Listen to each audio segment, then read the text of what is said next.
Under chandeliers that glimmered like frozen constellations, the ballroom pulsed with wealth. Silk gowns swept across marble floors. Tuxedos framed men who carried their glasses like scepters, and laughter rippled with the ease of those certain the world belonged to them. Servers wove through the clusters of guests, trays balanced with champagne and caviar, but one stood apart. Her tray did not tremble. Her shoulders held straight, her gaze steady, gaze rival, though every mocking eye seemed to weigh down on her. The first snicker came from a corner table, light, dismissive, enough to make others glance. Then another voice, sharper. Careful, don't spill on the carpet, it's worth more than her week's pay. The laughter that followed rose higher, spilling through the room with cruel delight. Heads turned, whispers carried, phones lifted discreetly, their lenses hungry for humiliation. At the center of it all, the family who owned the night sat like royalty. The matriarch's diamonds caught the glow of the chandeliers as she raised her chin. When she spoke, her words sliced the room clean in half. "You don't belong here." The laughter that followed was not nervous. It was confident, condescending, an entire room reassured of its own superiority. Yet the woman holding the tray did not shrink. She did not rush toward the kitchen or bow her head. Her hand remained steady, her posture quiet and firm. Silence pressed back against the mockery, and for a moment, even the music seemed to falter. Eyes darted between her and the family, curious to see whether she would beg, break, or walk away. But she did none of those things. Instead, a faint glow lit the side of her face as she lowered her tray and slipped a phone from her pocket. She lifted it to her ear with the kind of calm that unsettled everyone watching. What could a single call mean in a room ruled by power and arrogance? If stories like this grip you, take a second to subscribe so you won't miss the next one, and let me know in the comments where in the world you're watching from. Now, let's continue. The matriarch's smirk widened, certain she had already won. Guests leaned closer, guards shifted, laughter lingered on the edges of the room. Yet the woman did not flinch. She whispered into the phone, her words soft but unshaken. And in that moment, though no one else realized it yet, the ground beneath the family's empire began to crack. The ballroom was a palace built for appearances. Gold-trimmed doors had opened to reveal marble floors polished until they reflected the glow of chandeliers overhead. Musicians played in the corner, their instruments weaving background noise into something that sounded elegant but empty. Every guest in the room had been chosen for their wealth, their lineage, or their willingness to flatter. The conversations were a chorus of power. Who had secured which deal? Who had bought which estate? Who would be on the front page of the society column next week? At the heart of the celebration sat the family who had orchestrated the night. They were not merely hosts. They believed themselves guardians of status, arbiters of who belonged and who did not. The matriarch, draped in emerald satin and diamonds heavy enough to catch every flicker of light, commanded attention without needing to raise her voice. Her eyes scanned the room with an unspoken message. Everything here was hers to define. Beside her stood her daughter, perfectly groomed and polished, whose smile carried the sweetness of champagne, but the sting of a blade. The son, glass in hand, laughed too loudly, his smirk daring anyone to question his place.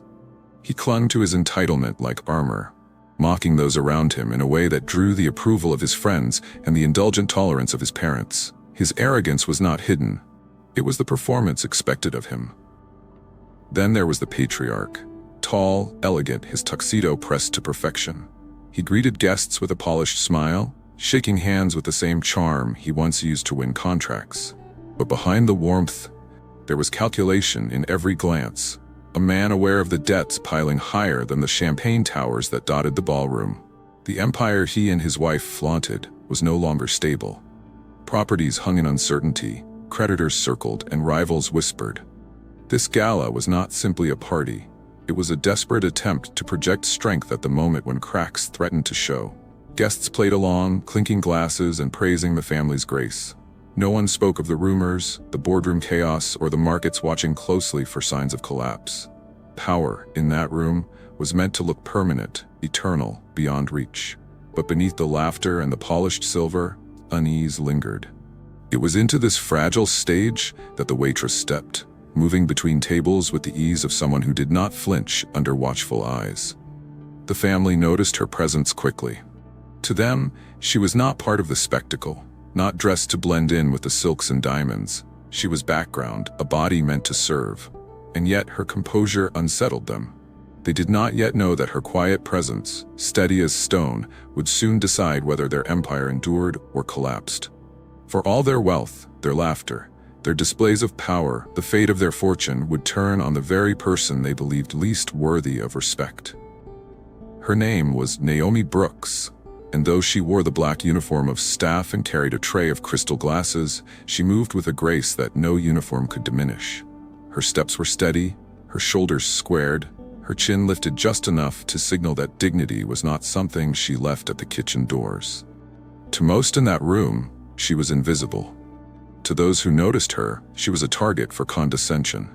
But Naomi had learned long ago that invisibility could be a shield, and that underestimation was often the sharpest weapon in her hand. Naomi's life had been built on discipline. Raised in Newark, she had grown up watching her mother return home after 12-hour shifts at the hospital, her scrubs carrying the smell of antiseptic and exhaustion. Her father's hands were always stained with motor oil, calloused from long days repairing cars in a shop that barely broke even. Money was scarce, but values were abundant. Her grandmother, who lived with them in a small apartment, repeated one refrain until it became Naomi's backbone. Never let anyone tell you where you belong. Walk tall, even when they try to push you low. At school, Naomi excelled in a world that rarely expected much of her. She wasn't just a good student, she was a force. She claimed scholarships, thrived in classrooms where her presence was often questioned, and built her reputation as someone who refused to shrink to fit expectations. Professors admired her clarity of thought. Peers often underestimated her until she outpaced them. Yet even with degrees in hand, she faced doors closed quietly in her face. Interviews that ended with polite smiles, jobs that seemed just beyond reach, not because of lack of ability, but because of assumptions about who she was. Those obstacles didn't break her. They sharpened her resolve. Naomi carved out her path in business, first by consulting for firms that had no idea they needed her insights, and then by linking herself to investors who recognized her talent, even when society tried not to. What none of the guests in that ballroom knew, what the family mocking her could not fathom, was that Naomi was not simply a waitress tonight. She was here with purpose, standing at the edge of negotiations that could decide the future of the very empire these people clung to. Still, she carried herself as though she had nothing to prove. Her hair was neatly pulled back, her earrings small and understated, her makeup minimal. She smiled politely when guests muttered commands, but she did not lower her eyes. Every move, every turn of her head spoke of discipline that had been honed through years of walking into rooms where she was not expected to belong. There was power in her silence, though most mistook it for servitude. She balanced her tray with ease, her expression calm even when laughter bubbled from corners of the room at her expense. To those who sneered, she was simply staff. To those who really looked, she was something they couldn't define. An unshakable presence that did not bend. Naomi Brooks had learned to let others underestimate her. It gave her space to watch, to measure, to decide when to act. And though no one in that glittering ballroom realized it yet, the woman they mocked tonight would decide their tomorrow. The tray balanced easily in Naomi's hand as she moved through the glittering clusters of guests. Glasses clinked against one another, laughter filled the air, and for a moment she seemed to fade into the rhythm of the ballroom. She reached the edge of the main table, where the family's son reclined with careless arrogance, a champagne flute already dangling between his fingers. His gaze slid lazily toward her, and in that instant, mischief sparked into cruelty. "Well now," he said loudly enough for the tables nearby to hear. "Look at this. Even the staff try to dress like us." His eyes dropped to her shoes, then climbed back up, his smirk widening. "Though, I must say, you've missed the mark." A ripple of laughter ran through his circle of friends, quick and sharp.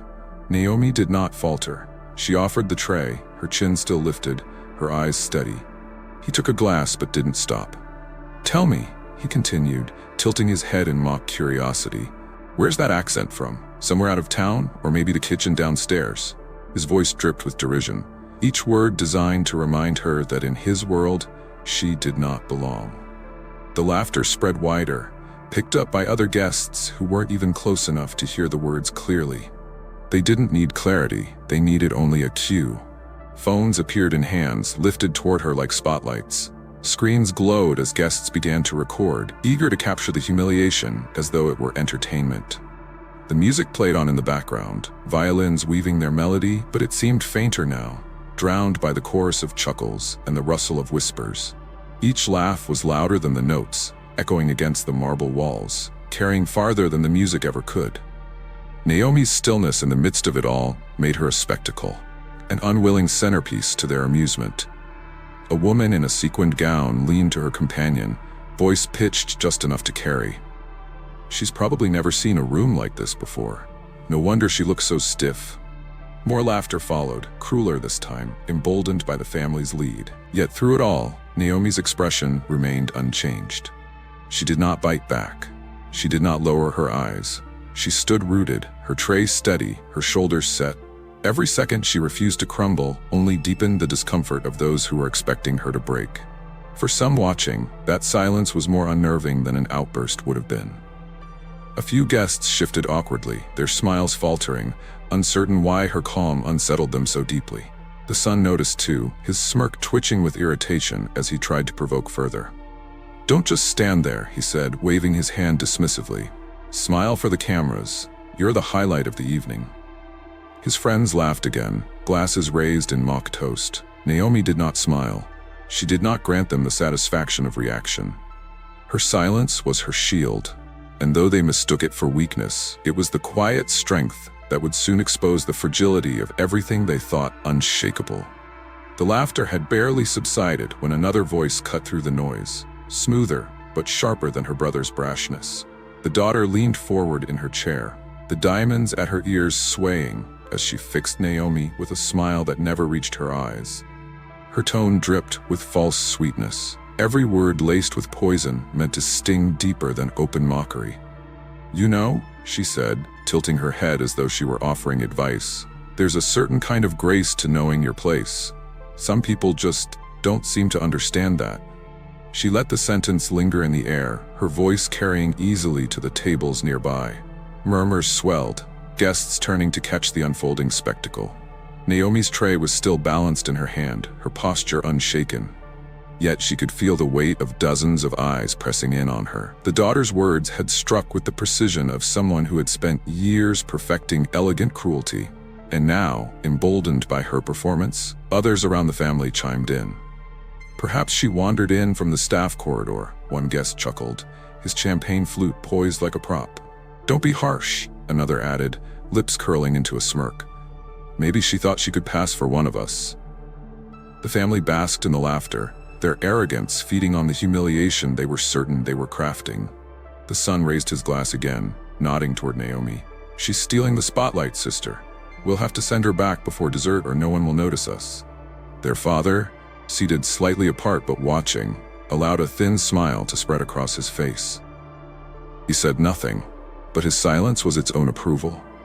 To him, this was entertainment, a reminder that his family could dominate a room without effort. The matriarch, draped in satin and diamonds, leaned back in satisfaction. Her words had already struck once, and now her children carried on the tradition with zeal. The room vibrated with laughter, but Naomi did not bend. Her chin remained lifted, her tray steady, her silence more profound than any protest could have been. Inside, she summoned the voice that had carried her through every trial, the memory of her grandmother, hands rough from years of work, speaking to her in the small apartment where she'd grown up. "Never let them push you down, Naomi. Respect yourself even when they deny it. Walk tall, because dignity is not theirs to give or take." Those words steadied her now. While the crowd expected her to shrink, to apologize, to crumble under their mockery, Naomi stood motionless. Her calm began to erode the confidence of a few bystanders, their laughter trailing into uneasy silence. It was subtle, but the air in the ballroom shifted. Some sensed it before others, the realization that she was not reacting as they wanted. Then, in the midst of the noise, a vibration hummed softly against her hip. Naomi's phone buzzed, the glow from the screen slipping through the fabric of her pocket. She glanced down for the briefest moment, her calm expression unchanged, but her eyes flickered with recognition. A name appeared, one that no one in that ballroom would expect, one powerful enough to turn the evening upside down. She set the tray down on a nearby table, the crystal glasses rattling softly, and reached into her pocket. Her fingers brushed against the phone, and the room seemed to hold its breath without knowing why. The family smirked, certain they had broken her. The guests leaned closer, curious for the next act of humiliation. None of them knew that with one call, Naomi Brooks could decide the future of the empire they clung to. And the call was already waiting.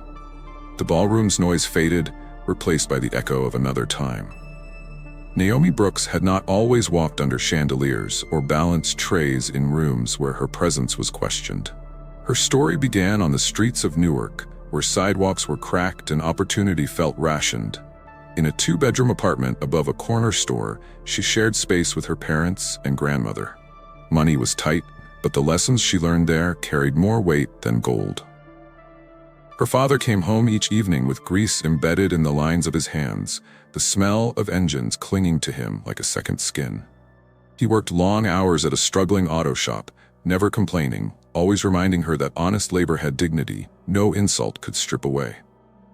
Her mother returned from hospital shifts with aching feet, her scrubs marked by the day's endless battles, yet she greeted Naomi with warmth that made exhaustion look like resilience. And then there was her grandmother, whose voice held the authority of someone who had endured too much to ever bow her head. "Never let them decide your worth," she would say. "Hold yourself tall, Naomi, even when the world tilts against you." From an early age, Naomi understood that she had to fight for every inch. School became her battleground. While others underestimated her, she carved out excellence, climbing to the top of her class, refusing to let low expectations define her. Her scholarship essays were not just words on paper, they were proof of survival, declarations that she belonged in rooms designed to keep her out. One by one, doors opened. First, a scholarship to a competitive high school, then a full ride to a university where she was one of the few black women in lecture halls dominated by privilege. Naomi's brilliance wasn't only academic. She possessed a gift for leadership, an ability to rally people behind her vision.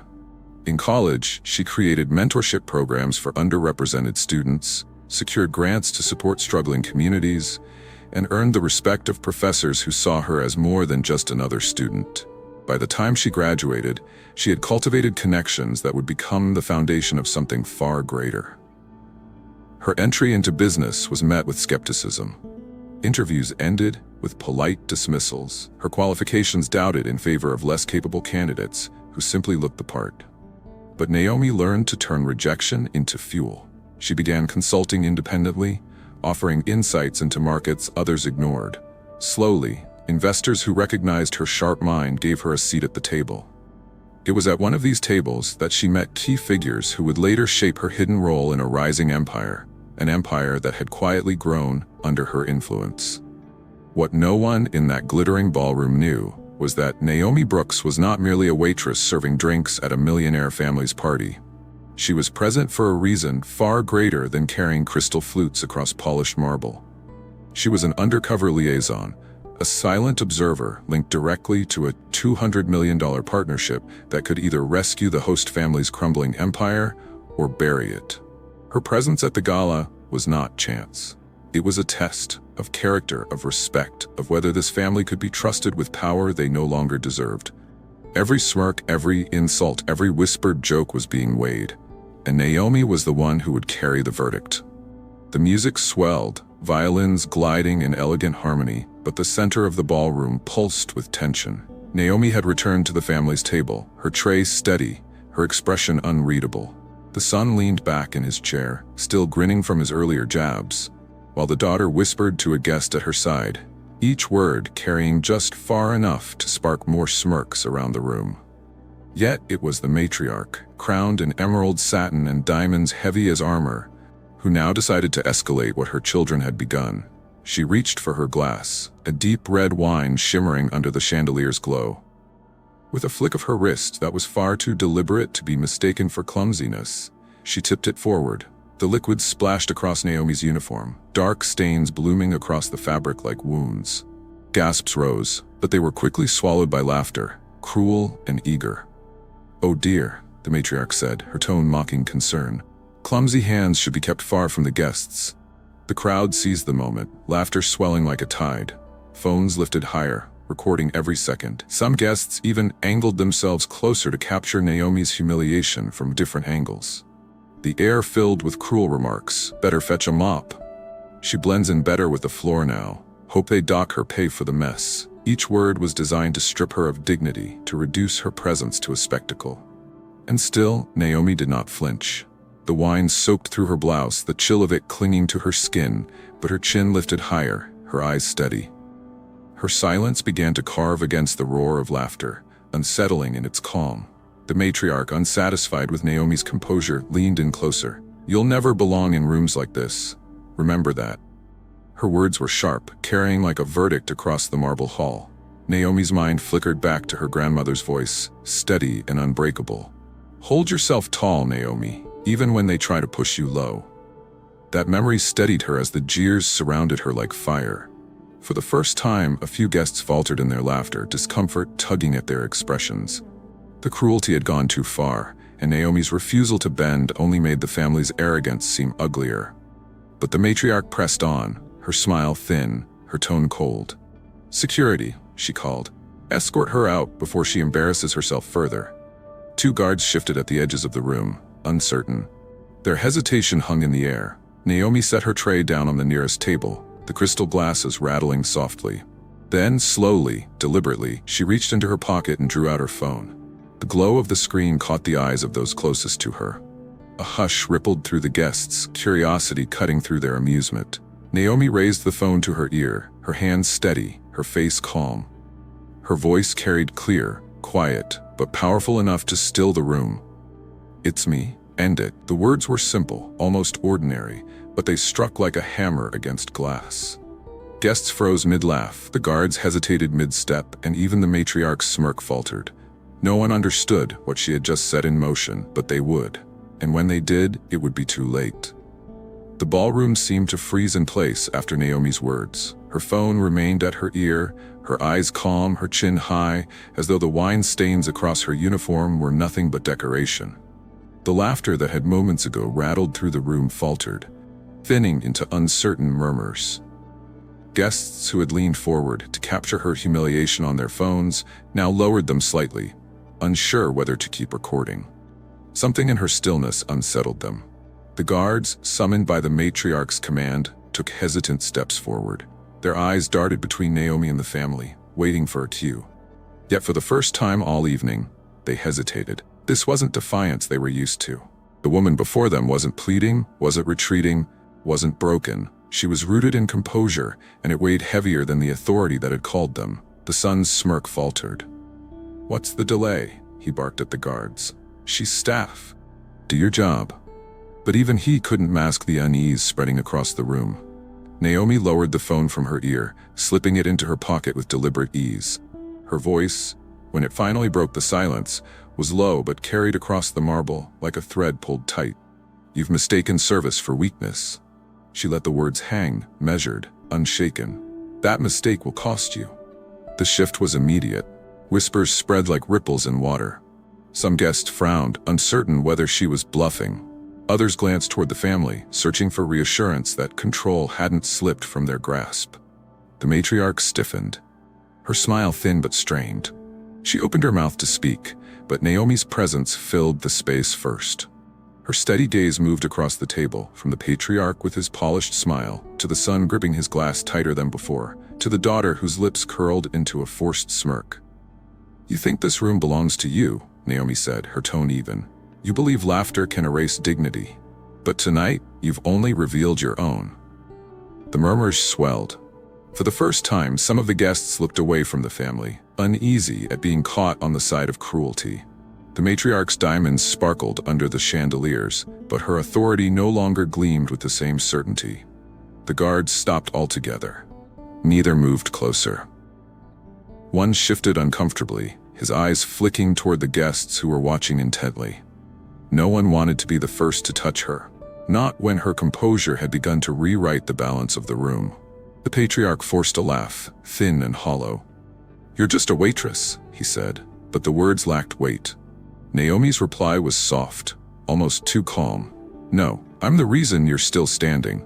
Silence followed, sharp and heavy. The music had died without anyone noticing. The violins cut off mid-note, as though even the musicians sensed they were witnessing something more powerful than their performance. Guests shifted, uncertain whether to believe her. The family's empire had long been whispered about, fragile, debt-ridden, held together by appearances.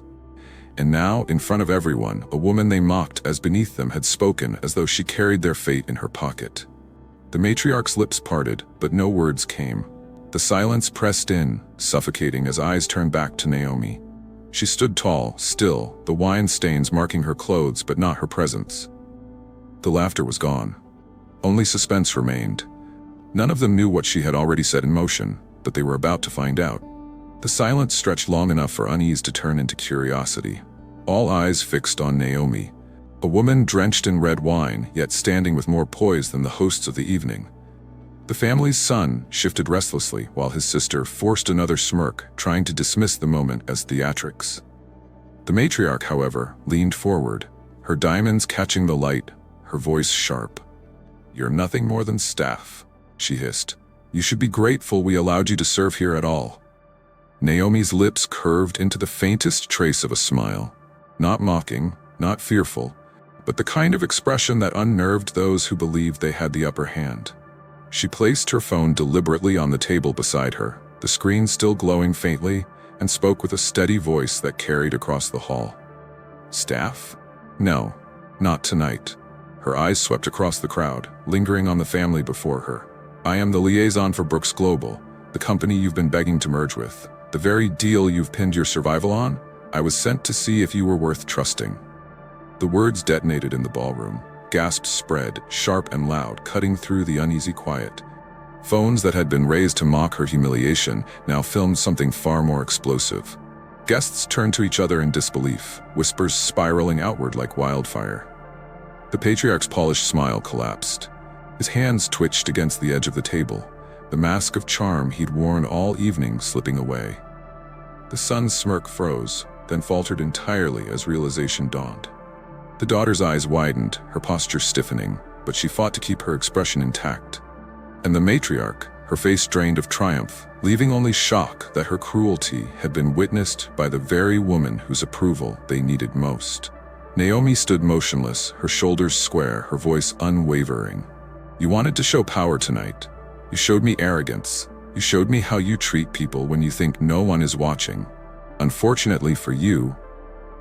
She gestured toward the phones raised all around. "Everyone is." The guests who had joined in the mockery moments earlier now looked away. Some lowering their cameras in shame, others keeping them trained, aware they were recording history. The family's cruelty had become a spectacle, but now it was a spectacle of downfall. Whispers turned to open commentary. "She's with Brooks Global? They mocked their own partner? This is a disaster." The patriarch tried to recover, rising to his feet. "This is a misunderstanding," he began, his voice brittle, but Naomi cut across him with a calmness sharper than any shout. "No, this is clarity." Shock replaced mockery throughout the hall. The laughter that had once filled the air was gone, replaced by the uneasy awareness that they were witnessing an empire teetering. The family's arrogance had exposed them, and Naomi had needed only a few words to tilt the balance.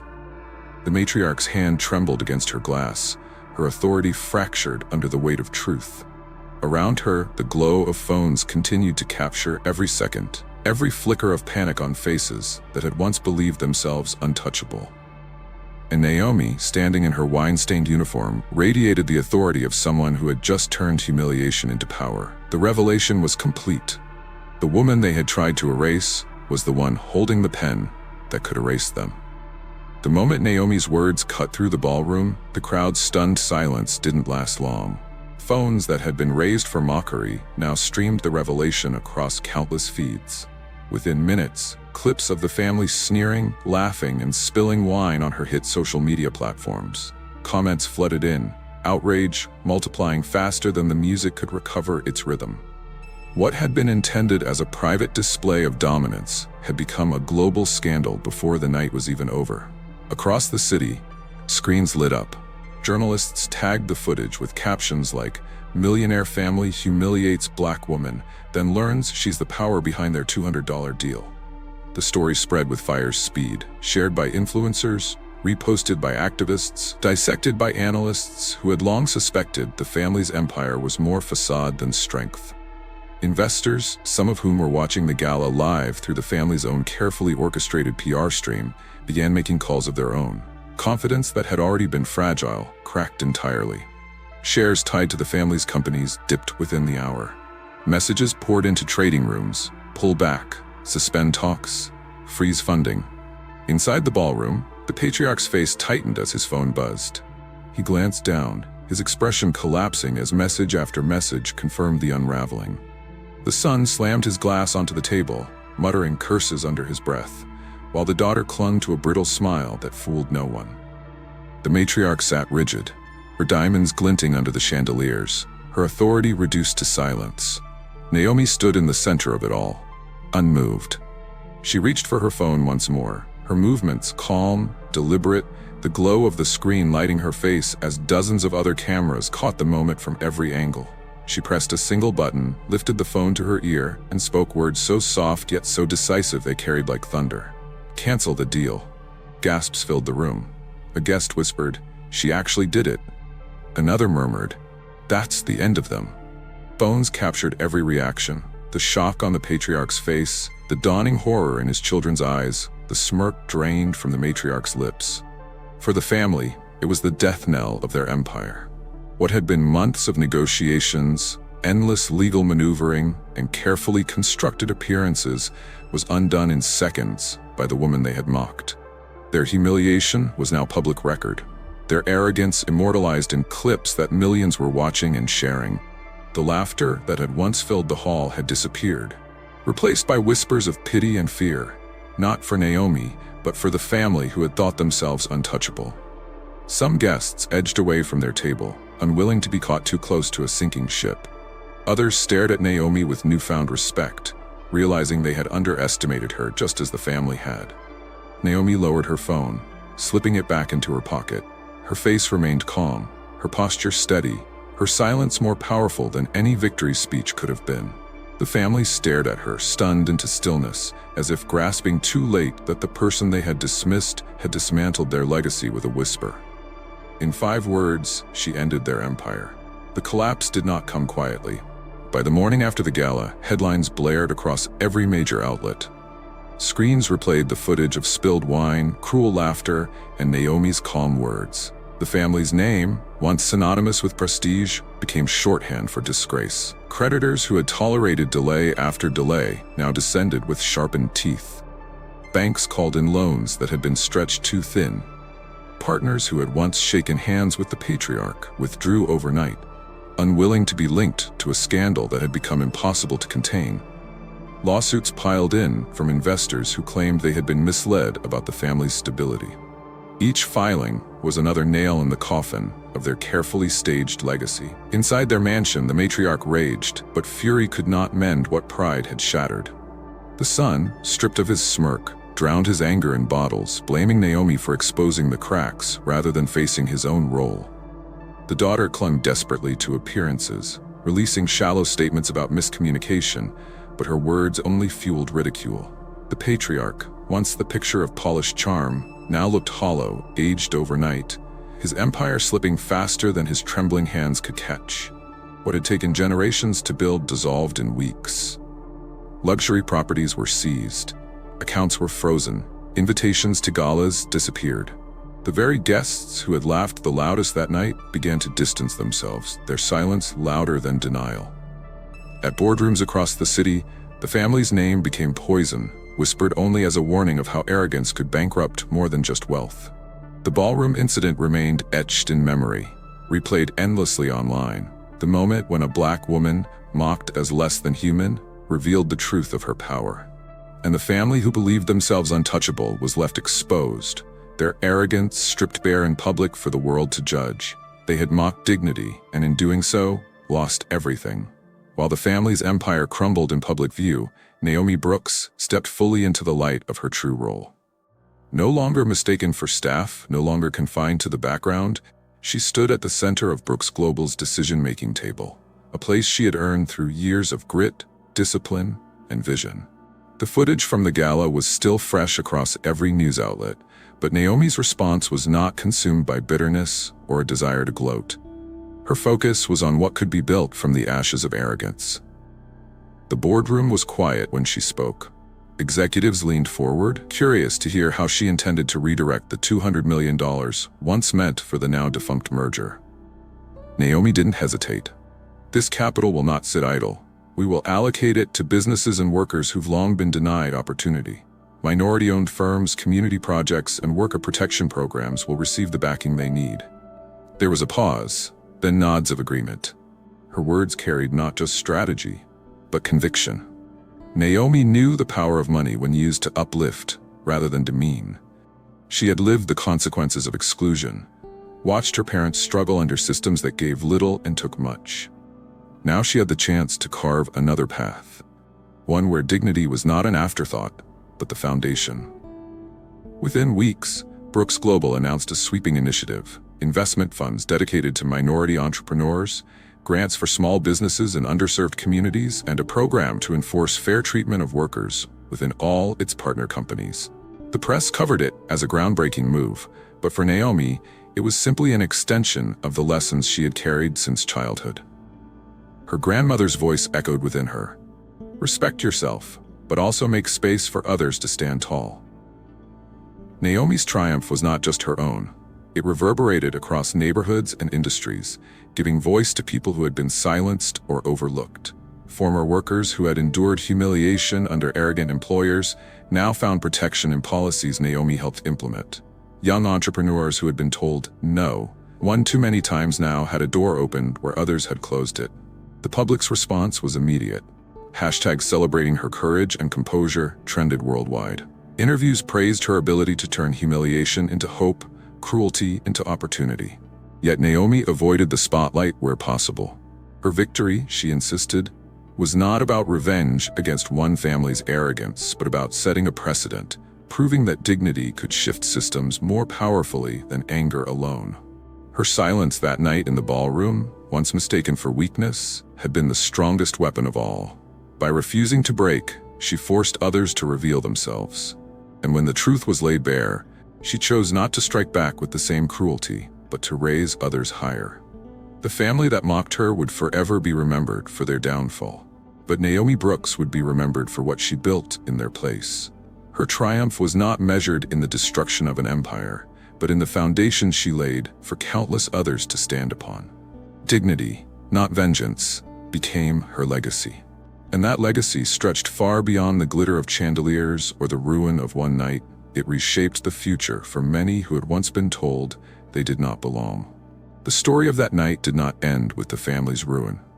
Its echoes stretched far beyond the marble ballroom, carried in every video clip, every article, every conversation, sparked by what people had witnessed.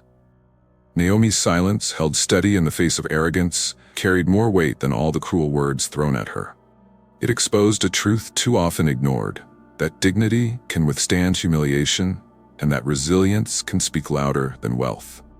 For many, the footage became more than just scandal. It became a mirror. It forced a reckoning about the way racism hides behind gowns and tuxedos, cloaked in civility, but just as corrosive as anywhere else. People watched the laughter, the deliberate spill of wine, the jeers about knowing her place, and realized these weren't relics of the past. They were happening in glittering halls of influence, in spaces that still believed exclusion was acceptable. Yet Naomi's presence turned that cruelty into a turning point. Her refusal to bend revealed the rot beneath the surface. Investors began demanding stricter codes of conduct from companies they funded. Workers in service industries spoke up with new confidence, pointing to Naomi's composure as proof that silence doesn't mean weakness. Even in elite circles, where appearances were once everything, conversations shifted toward accountability. Naomi never raised her voice, never shouted over the crowd. She didn't need to. Her stillness unsettled those who had mocked her, because it denied them the satisfaction of seeing her break. Instead, it made them confront their own ugliness. In standing tall, she reminded the world that racism is not always loud. It often disguises itself as a joke, a smirk, a spilled drink meant to shame. And when exposed, it collapses under its own weight. The humiliation they tried to force upon her became their own undoing. And from that undoing rose a message. Dignity cannot be erased by mockery, nor can resilience be diminished by cruelty. Naomi's silence became a lesson etched into boardrooms, media cycles, and the public conscience. What happened that night was more than the fall of a wealthy family. It was proof that even in the highest halls of privilege, accountability can no longer be ignored. What began as one family's mockery ended as a nation's lesson. In a single night, arrogance was stripped bare, and dignity stood taller than diamonds or marble halls. Naomi Brooks did not win by shouting louder or by returning insult for insult. She won by holding her ground, by refusing to let their cruelty define her worth. Her silence spoke louder than their laughter, and her calm became the turning point that exposed how fragile power truly is when it rests on prejudice. That night was not just about one woman and one family. It was about every space where racism is brushed aside as a joke, every moment when arrogance masks itself as authority, every time dignity is tested in the face of humiliation. Naomi's composure reminded the world that resilience can change the course of history, even when the odds seem stacked against it. And so the question remains, what would you have done if you were Naomi Brooks? Drop your thoughts in the comments below. I'd love to hear them. Don't forget to like this video, subscribe to Echoes of Hope Stories HQ, and share where you're watching from. Because stories like this remind us of one unshakable truth. Dignity is priceless.